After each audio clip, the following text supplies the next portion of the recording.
اب سوال یہ ہے کہ عالمگیر سطح کے ان دجالی اثرات سے مسلمان خود کو کیسے محفوظ رکھیں؟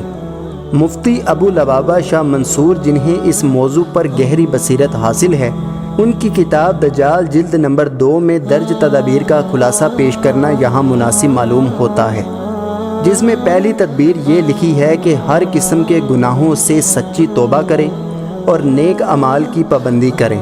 اللہ تعالیٰ پر یقین رکھیں اور اس سے تعلق کو مضبوط کریں اور دین کے لیے قربان ہونے اور مر مٹنے کا جذبہ پیدا کریں۔ آخری زمانے کے لیے فتنوں اور حادثات کے بارے میں جاننا اور ان سے بچنے کے لیے حدیث نبوی صلی اللہ علیہ وآلہ وسلم کی ہدایت سیکھیں اور ان پر عمل کریں۔ دل کی گہرائیوں سے اللہ پاک سے دعا کریں کہ اللہ تعالی ہمیں فتنوں کا شکار ہونے سے بچائیں اور حق کی مدد کے وقت باطل کے ساتھ کھڑے ہونے کی بدبختی اور اس کے وبال و عذاب سے محفوظ رکھیں۔ امریکہ اور دیگر مغربی ممالک کے گناہوں برے شہروں کی بجائے حرمین شریفین، ارض شام، بیت المقدس وغیرہ میں رہنے کی کوشش کریں، کیونکہ خونی مارکوں میں زمین کے یہ خطے مومنوں کی جائے پناہ ہوں گے، کیونکہ دجال ان میں داخل نہ ہو سکے گا۔ اگر ایسا ممکن نہ ہو تو اپنے اپنے شہروں میں رہتے ہوئے علماء اکرام کے حلقوں سے جڑ جائیں، پابندی سے تسبیح و تمہید اور تحلیل و تکبیر یا آسانی کے لیے تیسرا اور چوتھا کلمہ کہہ لینے کی اپنی عادت بنا لیں۔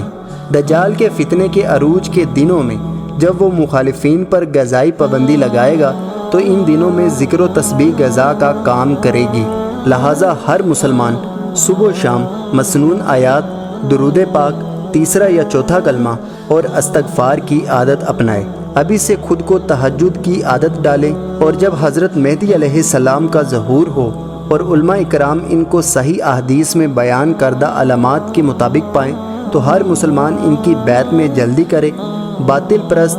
گمراہ اور بے دین لوگ دجالی قوتوں کے جن نمائندوں کو فرضی روحانی شخصیات کہہ کر ان کی تشہیر کرتے ہیں، ان سے دور رہیں اور ان کے خلاف کلمہ حق کہنے والے علماء حق کا ساتھ دیں۔ جمعہ کے دن سورہ کہف کی تلاوت کرنا، اس کی ابتدائی اور آخری 10 آیات کو حفظ کر لیں اور صبح و شام ان کو دہرائیں۔ ان میں کچھ ایسی تاثیر اور برکت ہے کہ جب ساری دنیا دجال کی دھوکہ بازیوں اور شعبدہ بازیوں سے متاثر ہو کر نعوذ باللہ اس کی خدائی تک تسلیم کر چکی ہوگی تو ان آیات کی تلاوت کرنے والا اللہ کی طرف سے خصوصی حصار میں ہوگا اور دجالی فتنہ اس کے دل اور دماغ کو متاثر نہ کر سکے گا۔